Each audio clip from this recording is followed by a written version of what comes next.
ইসরায়েলের প্রতিশোধ এটা। 18 দিন ধরে যা বারুদ হয়ে গাজার ওপর পড়ছে, এই সময় আগুন সংযুক্ত রাষ্ট্রে লেগেছে।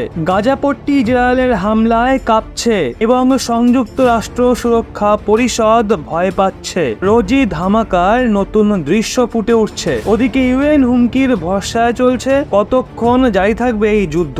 এই প্রশ্নের মাঝে সংযুক্ত রাষ্ট্র সুরক্ষা পরিষদের সবচেয়ে বড় ডিবেটে সংযুক্ত রাষ্ট্র ইসরায়েলের ওই ভয়ঙ্কর রূপ দেখে, যেটা এতদিন শুধুমাত্র হামাসরা দেখে আসছিল। নিজের মানুষদের মৃত্যু ইসরায়েল কিছুতেই সহ্য করতে পারেনি। ফলস্বরূপ তার রাগের বারুদ এই সময় গাজাপট্টির ওপর পড়ছে, আর চিন্তা সংযুক্ত রাষ্ট্রের হচ্ছে। আর সংযুক্ত রাষ্ট্রের এই চিন্তা ইসরায়েলের দ্বিমুখী নীতি বলে মনে হচ্ছে। ফলস্বরূপ ইসরায়েলের দূত ইউএন প্রমুখের কাছেই ইস্তফা চেয়ে বসে। ইসরায়েল হামাসের তুলনা আইএসআইএস এর সঙ্গে করেছে, আর তাদের গাজায় ঢুকে শেষ করার কসম খেয়েছে। এই নিয়ে এখন সংযুক্ত রাষ্ট্র সুরক্ষা পরিষদেও ভয়ঙ্কর যুদ্ধ দেখা যাচ্ছে। এই নিয়ে মারাত্মক কথা কাটাকাটি চলছে। ইসরায়েল, আমেরিকা, ফিলিস্তিন সমস্ত দেশের প্রতিনিধিরা এই বিষয় নিয়ে ভীষণই সিরিয়াস স্টেটমেন্ট দেয়। সুরক্ষা পরিষদের বৈঠকে ইসরায়েলের বিদেশ মন্ত্রী এলি কোহেন বলেন,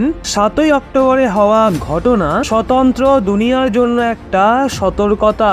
ওই দিন হামাস এবং ইসলামিক জিহাদের 1500-র বেশি জঙ্গি ইসরায়েলের ভিতরে ঢুকে 1400-র বেশি বাচ্চা, মহিলা এবং পুরুষদের মেরে ফেলে এবং 4000-এর বেশি মানুষ আহত হয়ে যায়। তারা ঘরের ভেতরে ঢুকে গোটা পরিবার এবং ব্যক্তিদের বিছানাতেই মেরে ফেলে। তারা মহিলাদের ওপর অত্যাচার করে, জ্যান্ত জ্বালিয়ে দেয়, মানুষদের ডেড বডির ওপর নাচে। ইসরায়েলের বিদেশ মন্ত্রী সুরক্ষা পরিষদকে বলে, আপনারা ওখানে যাননি, আপনারা ওখানকার পরিস্থিতি নিজের চোখে দেখেননি। এটা আইএসআইএস এর তুলনায় অনেক বেশি নরসংহারমূলক। সংযুক্ত রাষ্ট্রে ইসরায়েলের দূত ইলাদ আরগান মহাসচিব অ্যান্টোনিও গুটেরেজের ওপর তীব্র অভিযোগ তুলে তার কাছে পদত্যাগ চেয়ে বসে। গিলাদ বলেন, বাচ্চা, মহিলা এবং বৃদ্ধদের সম্মিলিত হত্যার অভিযানের জন্য ইউএন মহাসচিব যা মনোভাব দেখিয়েছে তা সংযুক্ত রাষ্ট্রকে নেতৃত্ব দেওয়ার উপযুক্ত নয়। আমি তাকে দ্রুত পদত্যাগের জন্য অনুরোধ করছি। উনি অভিযোগ তুলেছেন, মহাসচিব তাদের ক্ষেত্রীয়